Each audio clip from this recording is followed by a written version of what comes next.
series on soccer in the West African country of Ghana. We looked at the development of the game and how boys as young as 6 play in organised matches.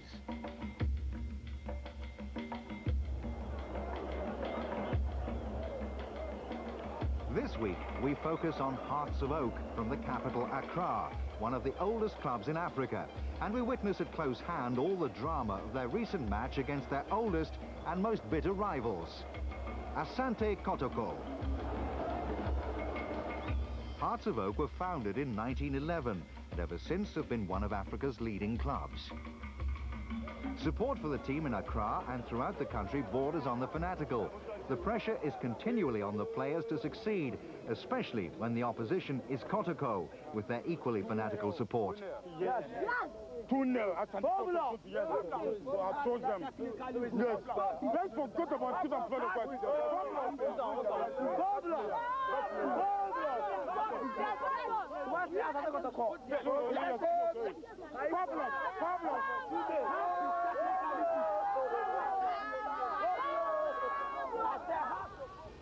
The season in Ghana is only a few weeks old, and Hearts of Oak head coach Petre Gavrila of Romania is reinforcing his tactical thinking through an interpreter.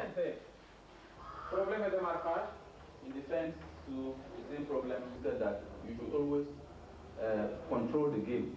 You should control the game. Don't allow your opponents to dictate the game for you. You should dictate the game.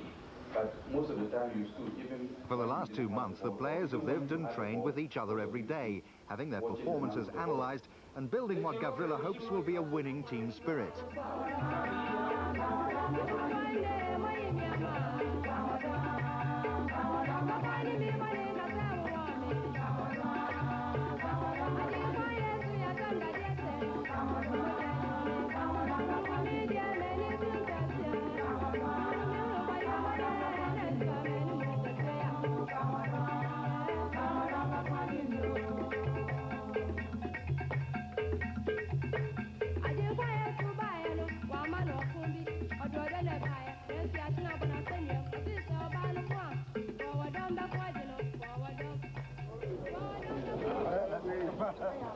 Hearts are facing 2 tough matches within 4 days. Their first game is in the league against Real Tamale United, followed by a cup match against Kotoko.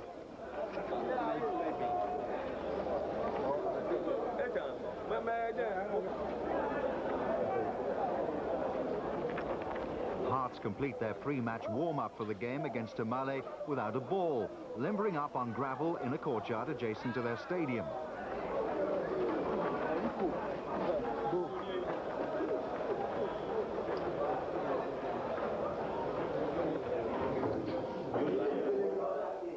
The players are told only minutes before the match of the starting lineup. Coach Gavrila needs to ensure a victory against Tamale because Kotoko, the defending champions, have already made an excellent start to the season. They're top, Hearts third.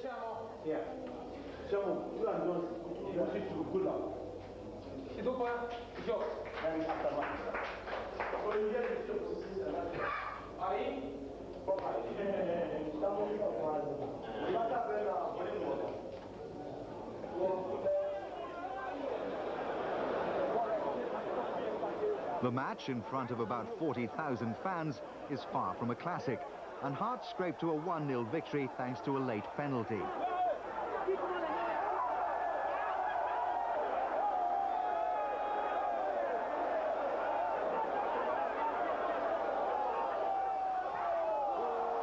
Coach Gavrila is satisfied with the victory, but knows the team must play better to beat Kotoko. That in future, because the organization was lacking. We want to see an improved performance against Kotoko, and we hope to do our best. Kumasi is Ghana's second city, with one of the biggest street markets in the whole of West Africa. It's also home to Asante Kotoko, one of the biggest soccer clubs in the whole of Africa. Kotoko have been Ghanaian champions 16 times and have twice won the African Champions Cup, something Hearts have never achieved. Their name is revered and feared throughout Africa.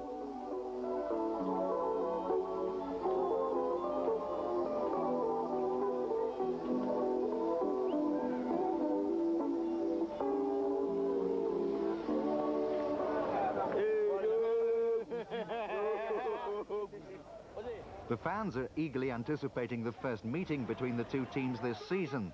They're playing for a cup awarded by Ghana's sports writers and known as the Swag Cup. Unlike teams in more developed soccer nations, Kotoko and Hearts arrive for the match already stripped for action.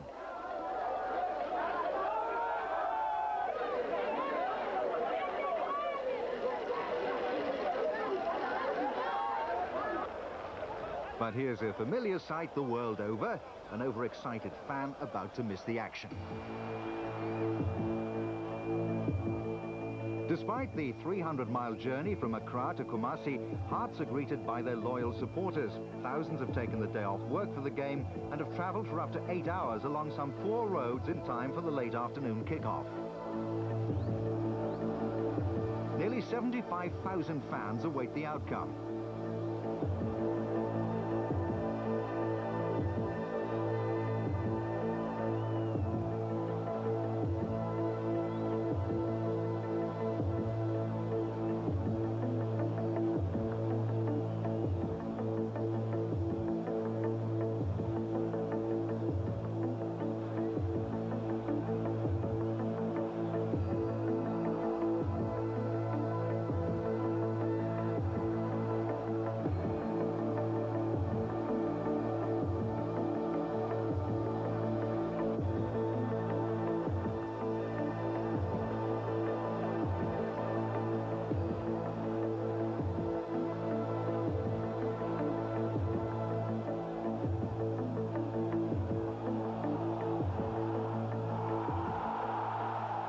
And it's Kotoko who opened the scoring a minute before half-time through Dua.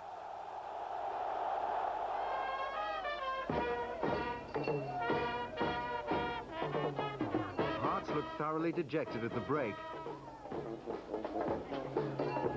But in the second half, they press hard for an equaliser.